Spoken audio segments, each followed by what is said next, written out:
And we're back. Yes! I have been, the B days are so weird for me. So you guys get me after I've been teaching nonstop since 7:20 this morning. I have been going nonstop, no breaks.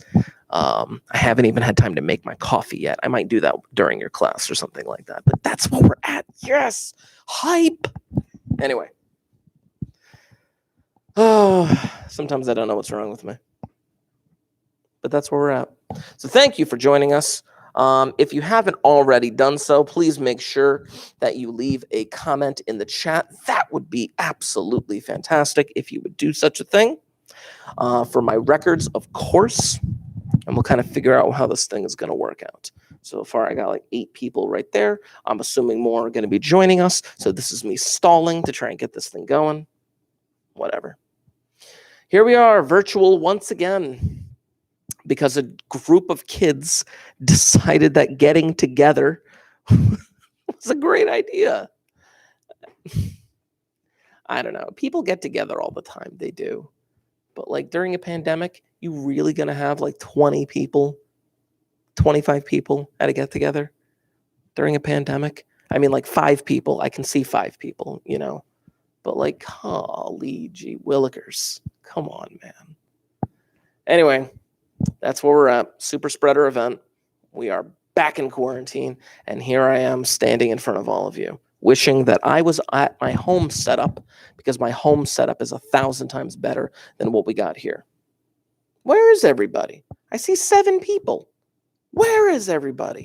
Get your heads in the game. Yeah. Oh, goodness. Just as a heads up before we get started, I am going to be assigning you an assessment in regards to simplifying radicals. I will be assigning you that assessment today. It will show up in your Google Classroom stream. It will be a quizzes. And you will have, I believe, 3 opportunities to get the highest grade possible, if you so chose. But yeah, you should be on the lookout for that.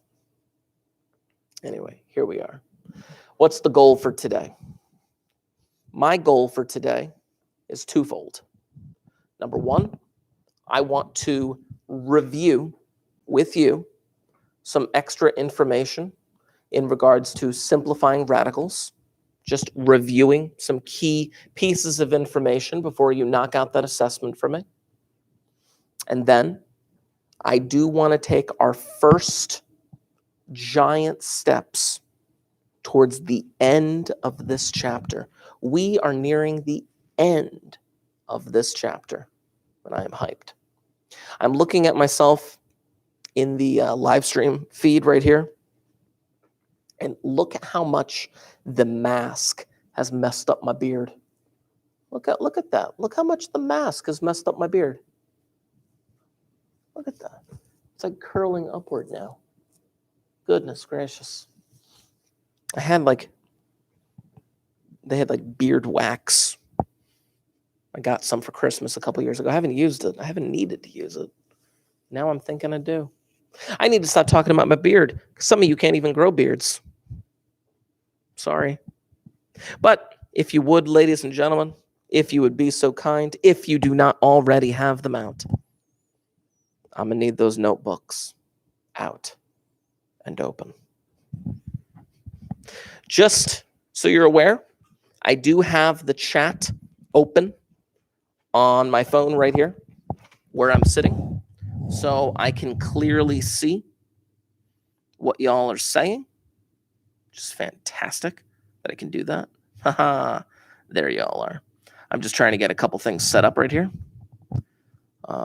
before we get officially started. What is this? Why is this being posted? Why is that being posted? Anyway, sorry. I'm just a few things that I don't understand why they're being posted, clearly. Okay, back to this. Let me flip my camera over so you all can see what I can see. There. Oh, you can't see. There you are. in all of its glory. Haha. Back to this. Okay. So what I'm going to call this is simplifying radicals practice. And today is the 9th. That's what we're going to work with today. Simplifying radicals practice. Now, a lot of these problems that I am choosing, a lot of these problems that I am going to be working on and taking my time with, come from worksheet 6-6. I believe it was last week that I posted in the Google Classroom stream a couple PDFs, 6.5, 6.6. Just for reference sake, if you need to see them a little bit better, I'm getting my problems off of 6.6. Now, here's some of those examples. First of all, x to the 3/4 power times x to the 13/4 power. Let me zoom in on that problem. See it a little bit better. Now, a problem like this. Oh, come on, focus. There it goes. Kind of. Do it again. There we go. A problem like this, they don't really give you much in terms of instructions. They just say, hey, simplify this. And I'm like, okay, I'll simplify this junk. But so many people go in weird directions when it comes to this problem. See, because there are easy ways to solve this. There are easy ways to simplify this. But there are also hard ways. There are also weird ways. There are also confusing ways. I look at this problem and I see fractional exponents. And I think to myself, okay, I think I remember what to do with fractional exponents. Now, just to be clear, you all see me holding this orange marker. I'm going to write something in orange marker, dry erase marker. I'm going to write something, but I am going to erase it soon thereafter, because what I write in orange marker is not something that I put into my notes. What I write in orange marker is just something that I put up temporarily to make a point. And then I put the real, the true statement into my notes when I actually write it on that white piece of paper over there. You can choose to write it down if you want in orange marker, but that's up to you. What I would like to do is I want to show you something real quick. When I see a fractional exponent, I think of the phrase power over root. Power over root. Okay. Power over root, power over root, power over root. Whenever I see a fractional exponent, the top number is the power and the bottom number is the root.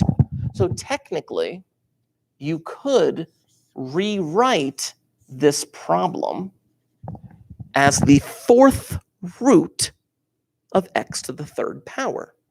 Now I'm going to write that over here a little bit more just so I avoid the glare. But again, I'm not putting this into my notes because I have a better way of doing it. I could also rewrite that other problem as the 4th root of x to the 13th power. I could do that. And if I did that and kept going and kept trying to simplify, eventually I would end up with the correct answer. I would. Good for me.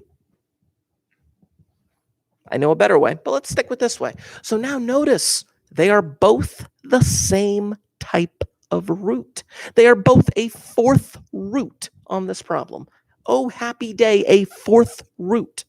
Now this only works, what I'm about to do only works if you have the same root on both terms, which we do.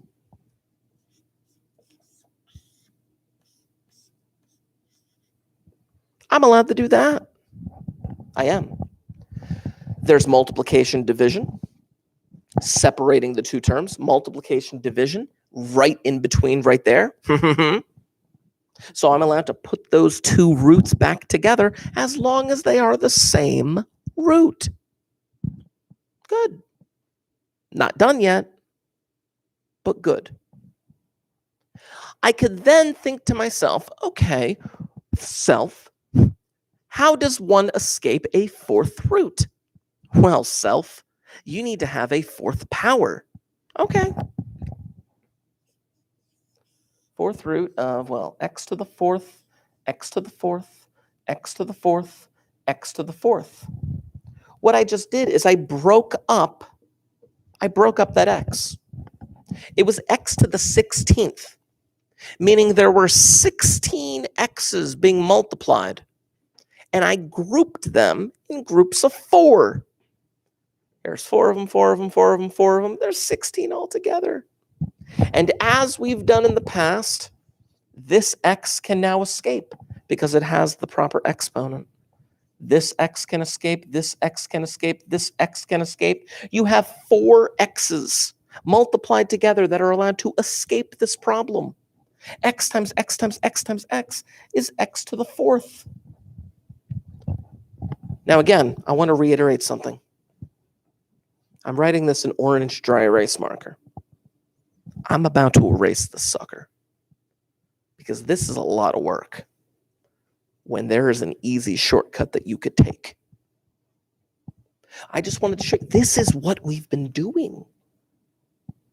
This is what we've been doing for problems that require this level of detail. There are some problems that do require this level of detail. There are some problems that do not, like this one. But it works. This is the answer.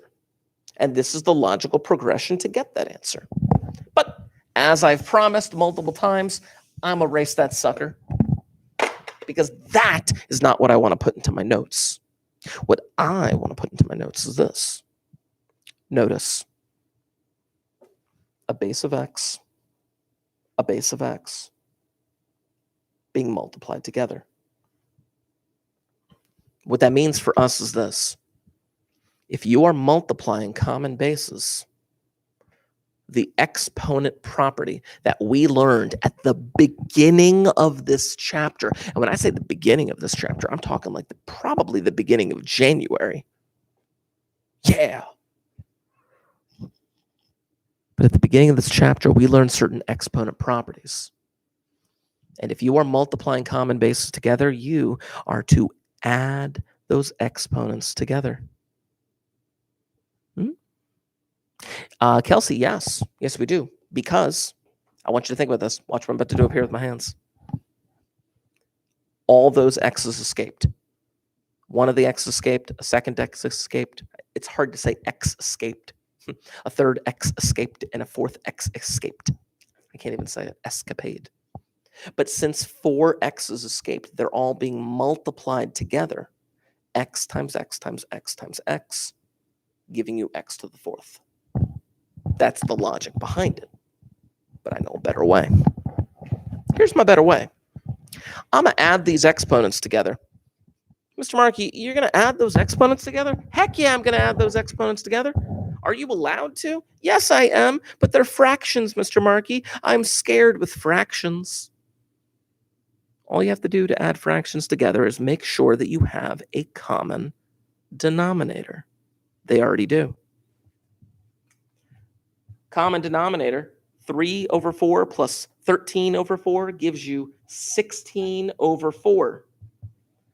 But Mr. Markey, 16 over 4 is a fraction that you can reduce. 16 divided by 4 is 4.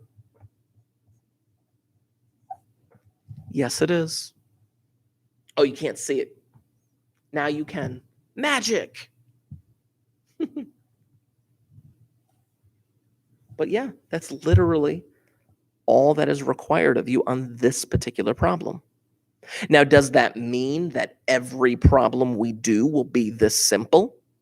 No. But some of them will. And if you recognize that you can take such a shortcut, then do it. But you got to show me that work. Show me that work. Let's try another one.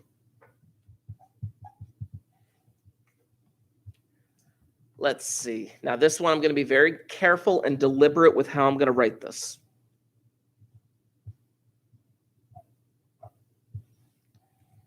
There's a fraction, and on top of that fraction is a t to the 2/3 power.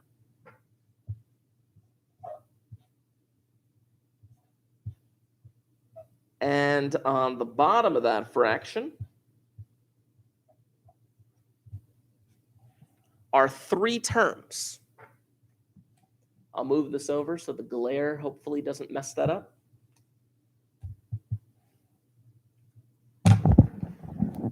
On the top of that fraction is t to the 2/3 power. And on the bottom of that fraction is the coefficient of 5 times t to the 1/2 power times t to the -3/4. Yes, that's a -3/4. Okay. Let's talk about what the heck you have to do here, because this goes back to the exponent properties that we did at the beginning of this chapter. Now, technically, if you think about power over root, that's a 3rd root, that's a square root, that's a 4th root. That doesn't help us. Oh, if only they were all the same root. No, put that statement aside. Hold on, I'm going to put that statement aside. If only they were all the same root. And I'm going to put that over here. I'm going to come back to that in a moment. But if I want to follow my exponent properties, I'm going to have to do a bit of adding and subtracting, like I did up here. I was allowed to add those exponents together because the bases were being multiplied. The general rule is this: if your bases are being multiplied together and they're the same base, you can add the exponents. If you are dividing the same base, then you can subtract their exponents. Interesting. Now, what ends up happening here is this. The easiest way to go about doing this problem is this. I'm going to take that fraction. I'm going to subtract that fraction. Subtract because the 2 terms are being divided. Look where I'm pointing. And I'm going to subtract that fraction because of the division as well. I'm going to start with the 2/3, and then I'm going to subtract the 1/2 and the -3/4. Give me one moment. I got someone at the door. Did you figure it out? Sweet. How long did it take you? Probably 7 minutes. 8 Yeah. minutes. It threw me off because the comma. Usually these words precede a comma. Yeah. So that threw me for a loop. And there's no word and there's no word the. There's no word and in the, but frequency. There at least there were a lot of A's, L's. I knew double word there, and then I knew this word was the beginning of this word. So I thought of words that were like that. I knew it would take you like 10 minutes or less. Yeah. So 7? Yeah, I'm a little rusty. Yeah, probably 8. Okay. Yeah. Sounds good. I'll let them know. Yeah. Sorry about that. I teach cryptology in 2nd period, and my cryptology class had a challenge for Mr. Liston, who used to teach cryptology. They had a challenge for him because we were testing how strong a mono-alphabetic cipher could be. And I gave him this cipher, and it took him roughly, he told me just now, 7 to 8 minutes to crack this cipher, thus proving that mono-alphabetic ciphers are not that strong. But that's not what you're here to learn. You're here to learn me and math and all this fun stuff, so back to it. Okay. I apologize. Where was I? 2/3 minus 1/2 minus -3/4. Because according to the exponent properties, if you are dividing common bases, you are to subtract the exponents from each other. If you are multiplying common bases, you're supposed to add them together. But let's just see what that'll look like. Wait a minute. I can't do that, Mr. Markey. Well, why not? random student. Well, I can't do that because those fractions don't have common denominators. Oh, man. They don't have common denominators. I guess we better fix that. Well, the denominators that we have are 3, 2, and 4. Common denominator, 12. So what I'm going to do is t to the 8 over 12 power, t to the 6 over 12 power, and t to the negative 9 over 12 power, because I got to have common denominators there. I'm going to repeat that. What do I do with the 5? You just bring the 5 over. The 5's not really going to do much. So let me repeat what we got here. On the top of the fraction now we have a t to the 8 over 12 power, because since I needed a common denominator of 12, I multiplied 4 and 4. 1/2 became 6 over 12. And negative 3 over 4 became negative 9 over 12. The 5 just came over for the ride.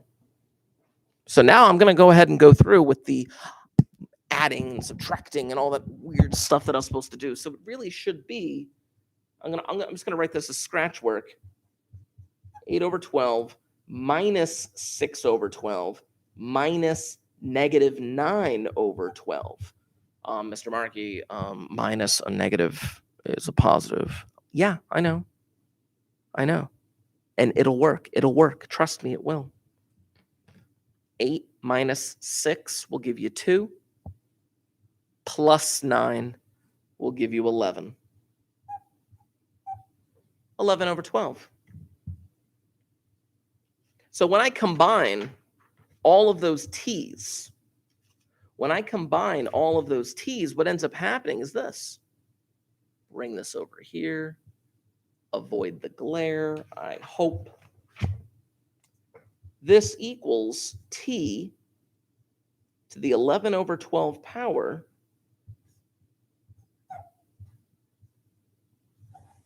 with that 5 still hanging out on the bottom.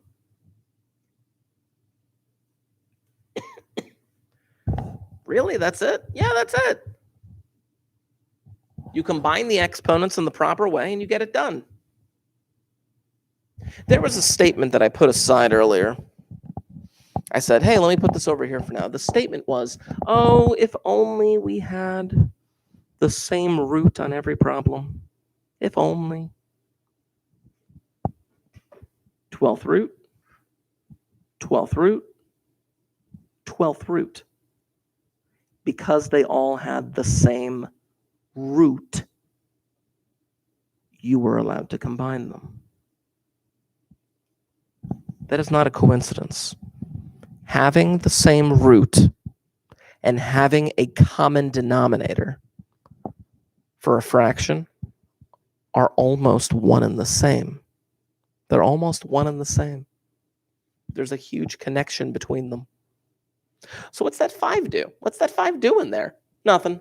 The 5's just chilling the whole time on the bottom of your fraction. How do we know we're done? What? How do you know you're done?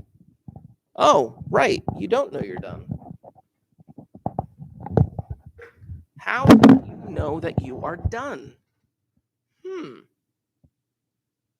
Well, let me convert this. And when I say convert this, I mean that I am going to convert it to radical form. There's the radical form. This is a 12th root problem, and you need to recognize it as a 12th root problem, because that t to the 11 over 12 power over root, it's a 12th root and 11th power. How does one escape a 12th root? Well, you have to have a 12th power. Yeah, the only way you escape a 12th root is if you have a 12th power. Unfortunately, you only have up to an 11th power. You don't have enough of an exponent to get out of here. Thus, you're done. That's literally what it comes down to. How do you know you're done? Well, convert it to radical form and see if you can't go farther. If you can go farther, then go farther. If you can't go farther, then you're done. That's the answer. What a weird problem, Mr. Markey. I know. Let's look at one where we wouldn't be done. Here's another example from that worksheet. After this problem, I am going to take a step towards the end of this chapter as I promised. Square root of 12 times the fifth root of 12 cubed. No, there's not a typo. Not a typo. Square root of 12 times the fifth root of 12 cubed. Yes, they're being multiplied.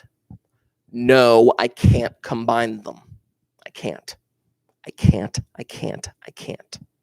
I cannot combine the two because they do not have the same radical. They don't.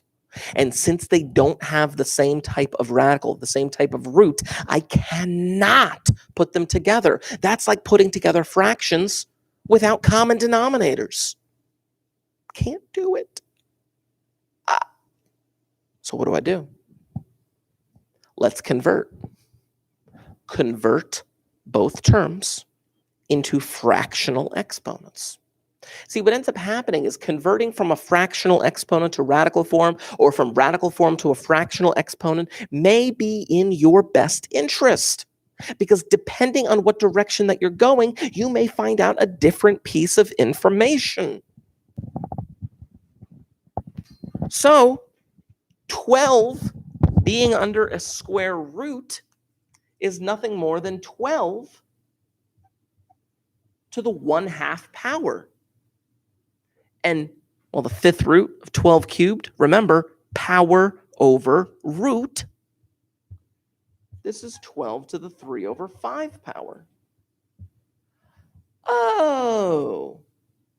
Now can I combine them? No, you can't just yet. Because in order to combine them, you need to add the exponents. But if you add the exponents, you need common denominators. So this should be 12 to the 5/10, and this should be 12 to the 6/10. Yeah. Now I can add them together. And I get 12 to the 11/10 power. Oh, happy day. Let me recap, and then let me end with saying we're not done yet.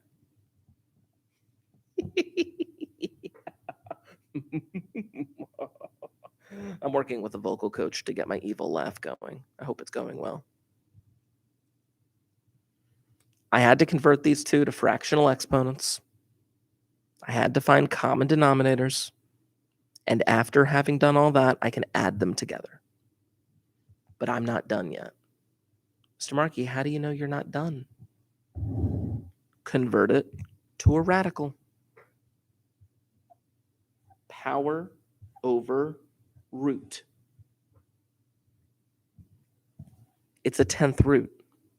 What do you need to escape a 10th root? Oh, well, you need a 10th power. Well, I have an 11th power. I can break that up. I can break that up to be the 10th root of 12 to the 10th power and 12 to the 1st power. This 12 right here is allowed to escape because it has the proper exponent. As a result, the simplified answer, believe it or not, is that. After that 12 escapes, the 12 to the 10th power that had the proper exponent, the remaining 12 was out of luck and stuck behind bars. A radical bar. But yeah, I love this problem.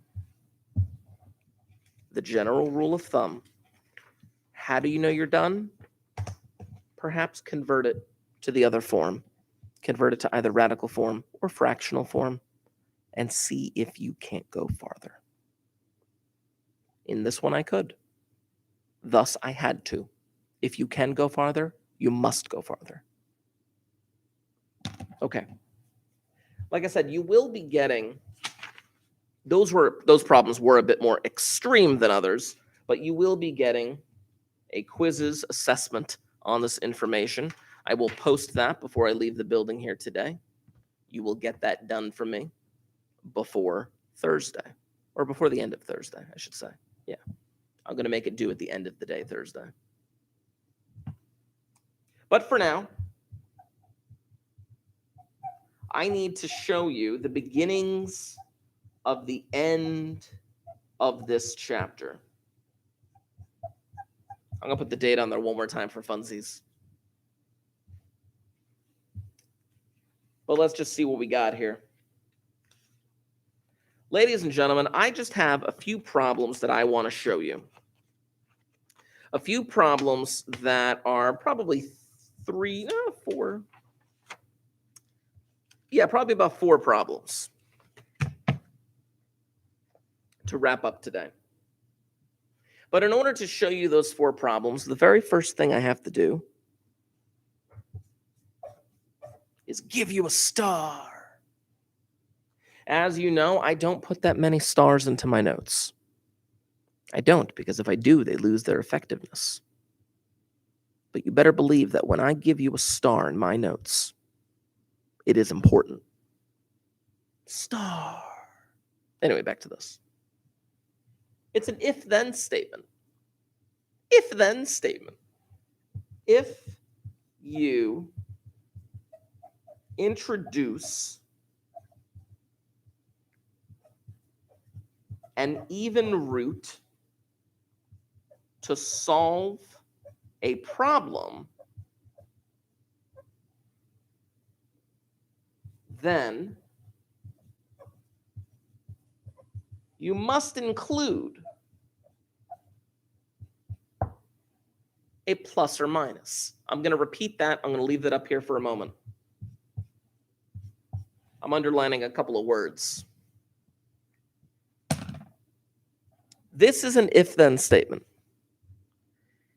If you introduce an even root, it has to be an even root, mind you. If it's an odd root, don't worry about it. If it's an odd root, do not worry about it. But it's if you introduce it.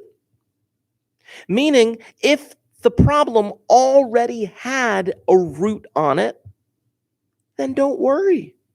It's if you put it into the problem. If you introduce it to the equation, then, and only then, you must include a plus or minus symbol. You must. If you don't, it will spell disaster. This is an amazing statement. And you're going to see it's not going to apply to all problems. It won't apply to all problems. It will only apply to some of the problems. I just want you to be aware of it. So let's see how it applies and how it doesn't apply. First, let's try the following example, where you have to solve the following. Solve the square root of x equals 8. A couple of things I want you to notice. First, when you are solving problems, your goal is to get x by itself, to isolate x, to figure out the value of x that would make this problem true.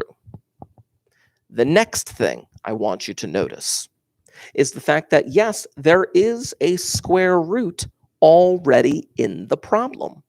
There is a square root already in the problem. And since there is a square root already in the problem, oh, Mr. Markey, do we have to worry about a plus or minus? No, you don't have to worry about a plus or minus. Because the square root was already there. You did not introduce it to the problem. It was already there. Thus, you don't have to worry about a plus or minus. Some of these problems you will, some of these problems you won't. I need you to be aware of that. Okay. What's the only thing preventing us from getting x by itself? It's a square root. How do you get rid of a square root? Oh, right. You square it. And as you've been taught, or have the cavemen have been taught since they first looked out onto the field and wondered, how do I solve for x? They realized that whatever you do to one side of the equation, you have to do to the other. You have to. You absolutely stinking have to. So, I am going to raise both sides of this equation. I am going to raise both sides of this equation to the second power, but I'm going to write it out a bit more deliberately.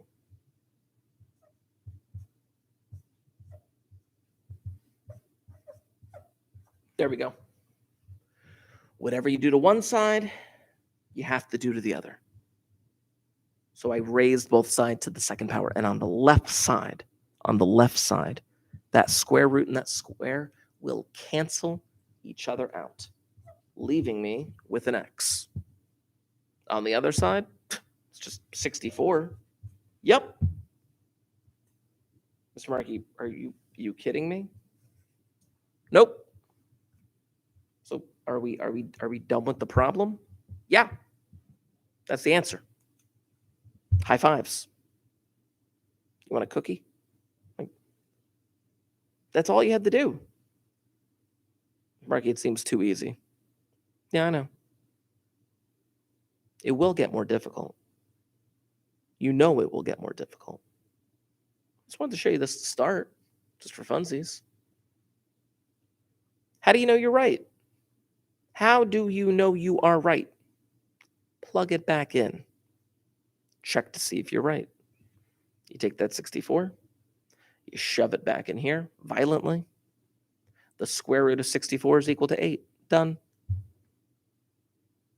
Let's pretend for a moment that you were one of those people that accidentally put a plus or minus on there. Because you're like, ooh, always put a plus or minus. No, you only put a plus or minus if you introduce an even root to the problem. But if you did a plus or minus here, and you tried to plug in a negative 64, it wouldn't work. So don't do that. Let's try another example. Here is an alternative problem. Now, this alternative problem is almost exactly like the original. This alternative problem is designed to show you the difference between a problem that looks like the one I gave you before and something like this. Well, Mr. Markey, how does one get a square off of an x? Oh, right. You square root it. I don't know why my voice got so high.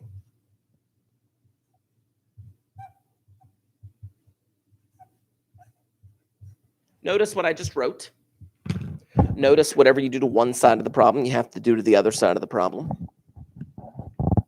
I put the square root on the left. I put the square root on the right. On the left side of the problem, the square root and the square will cancel each other out, leaving you with an x. And on the right side, it's just an 8. Wait a minute. Mr. Markey, you introduced the square root. I did. I introduced a square root to the problem. And a square root is more than just a square root. It's an even root. It's a second root. That must mean that you got to put a plus or minus. Well, it's a good thing I left a space right there. Not that I planned that ahead. But yeah, I need a plus or minus there. I need a plus or minus. Because I introduced an even root to the problem. There it is. Are you always supposed to put it there? Well, technically, you put it on the other side of the problem. You always put it on the other side compared to where you were trying to get rid of the square, I guess, if you want to put it that way. But x equals plus or minus 8. This problem had two answers. Two answers. And both of them work. Plug in the 8. 8 squared is 64. Plug in the negative 8. Well, negative 8 times negative 8 gives you a positive 64. They both work. They both work. They do. Wunderbar.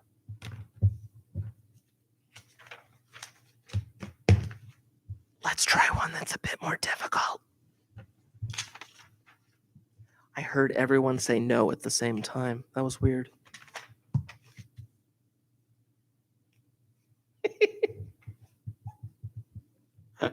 I'm sorry. Oh, gosh. Sometimes I think to myself, am I just teaching to an empty classroom? Did I even turn on the live stream? And then I realized, well, it wouldn't matter. I would still be teaching this way anyway, just to amuse myself. But no, I know you're real. I can see your messages in there. You all have me on mute. Back to this. I got to solve for the variable.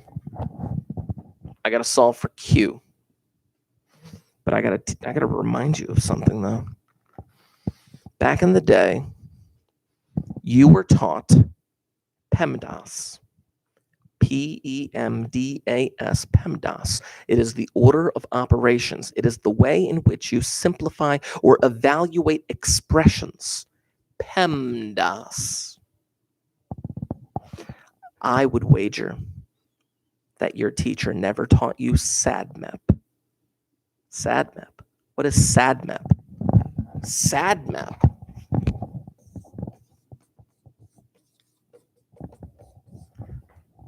is how you solve equations. You can't see the rest of it. I got to rewrite it. Put it here. It's so sad.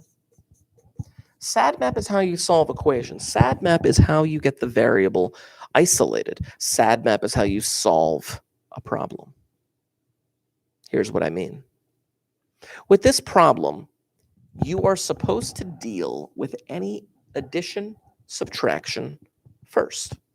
Meaning, the first step that I would take would be to subtract that 6 from both sides. I would. It's a positive 6. I got to subtract that sucker from both sides. Oh, happy day. Yes, and I would. Mr. Markey, what about that minus 4? I'm sorry, I can't touch the minus 4. Why not? I can't touch the minus 4 because there are technically parentheses surrounding the Q minus 4, so I can't touch it. Oh no, so what do you do next? Well, I would look for any outside multiplication division. Mr. Markey, there is no any outside multiplication division. At least I don't think there is. This is not multiplication division. It's not. What I'm pointing to, the third root, that is an exponent. The third root on a problem is acting as an exponent. Because when you have a third root, it is the exponent 1 over 3, power over root. Radicals and roots will fall into the category of exponents. And then you would deal with what's inside the parentheses last. That is how we're going to solve this problem. And then we'll check our answer, of course. But that's how you're going to get the variable by itself. So I'm going to do the thing we said we were going to do. Come on, cord. The cord's getting all tangled on me. But I'm going to subtract 6 to start this problem. And I get the third root of q minus 4 equals 3. All right. Now I got to peel off the next outside layer. I got to get rid of that cube root. I'm a cube both sides. What that's going to look like is this. Cube. Oh, Mr. Markey, do you need a plus or minus? No. Why not? Did you introduce an even root? There's a root on the problem. Did you introduce it? No. Don't worry about it. Mr. Markey, there is a root there. Tell me, is it an even root? No. Then don't worry about it. You only have to worry about a plus or minus if you introduce an even root. This is an odd root. Don't worry about it because you don't have to. On the left side of the problem, the cube root and the cube cancel each other out. And on the right side, you all get a 27. Oh, happy day. Now we're inside those parentheses. Because look, those parentheses technically traveled the whole way down until you got to here. Because now that you've gotten rid of that cube root, boom, you're inside the parentheses. Add 4.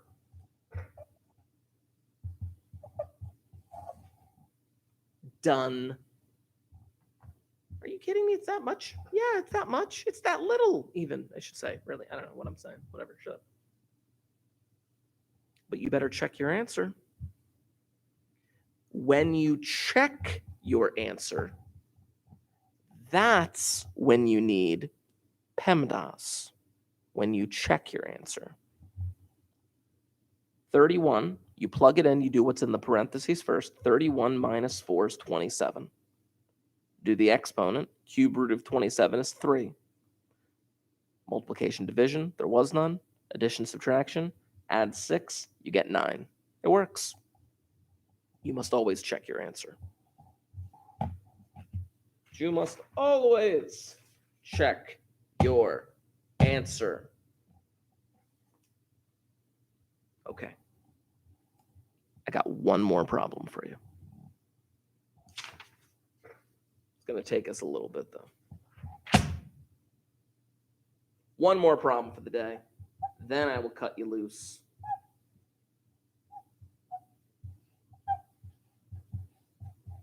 There we go. X to the 4/3 power minus 5 equals 11. 4/3 power. What the heck is that again? Power over root. The 4/3 power is the fourth power. It is the third root. As a result, do I do anything? Well, it is an exponent. And if you are solving, then, well, exponents don't come up for a little bit. You take care of any outside addition, subtraction first, outside multiplication, division second, then the outside exponents, and then you get into the parentheses. There are no parentheses up here. There are no multiplication divisions up here. Let's add 5. Let's add 5 to start this problem. If I add 5 to start this problem, then I get x to the 4/3 power equals 16. Okay? Now what? I'm going to teach you something. See, technically, you could, if you wanted to at this point, you could do the following. Now, mind you, notice what I'm holding. I'm holding an orange dry erase marker. I'm going to write something on the board, but I'm not putting it in my notes. You could, at this point, recognize the fact that this is power over root. Fourth power, third root. And you could peel off those layers by cubing both sides. And if you cubed both sides, then you would end up with like some junk like this. And then you would have to take a fourth root in order to get the x by itself. I'm like, oh, that's messy. Ooh, I don't want to deal with that. Ooh. I have a better choice. Watch what I'm about to do. Your exponent properties that we did at the beginning of this chapter were not just done for no reason, I should say. Your exponent properties done at the beginning of this chapter were done specifically so that you would have certain tools for solving problems. Notice what I just did. First of all, I did the same thing to both sides of the problem. Let me repeat that. I did the same thing to both sides of the problem. I raised both sides of the problem to the 3/4 power. Good for me. Why? Why did you do that? Well, I did it because of the exponent property, which tells me that if I raise a power to a power, I have to multiply those exponents together. And what the heck happens when you multiply a number by its reciprocal? When you multiply a number by its reciprocal, they cancel each other out. The fraction 4/3 times 3/4 becomes a 1. They cancel each other out. Raising it to the power of the reciprocal works. It's what we've been doing this whole time. This is just the first time that I have visibly shown it to you. But we've been doing it this whole stinking time. But look what you did. Look what you did. Look at this fraction. Look what you did. You introduced this fraction to the problem. This fraction. You introduced power over root. You introduced a fourth root to the problem. Clearly, I'm doing this elaborate scheme for a reason. You introduced an even root to the problem, an even root that was not there in the beginning of the problem. In the beginning of the problem, there was a third root, which didn't do anything, but when you got rid of it, you had to introduce a fourth root. And as a result, you need to include a plus or minus. Plus or minus. You need it there. Cancel, cancel. You are left with the following. X equals plus or minus. Now check this out because I'm going to do a little sleight of hand here. The fourth root of 16 to the third power. I changed that fractional exponent, 3/4, power over root, to look like this, power over root. Third power, fourth root. I wonder, what's the fourth root of 16? Of course, you could have the calculator do that for you, but what's the fourth root of 16? I wonder if it'll work out nicely. A number multiplied by itself 4 times to give you 16. Oh, it's 2. 2 times 2 times 2 times 2. Plus or minus 2 to the third power. Oh, 2 to the third power. 2 times 2 times 2. 8.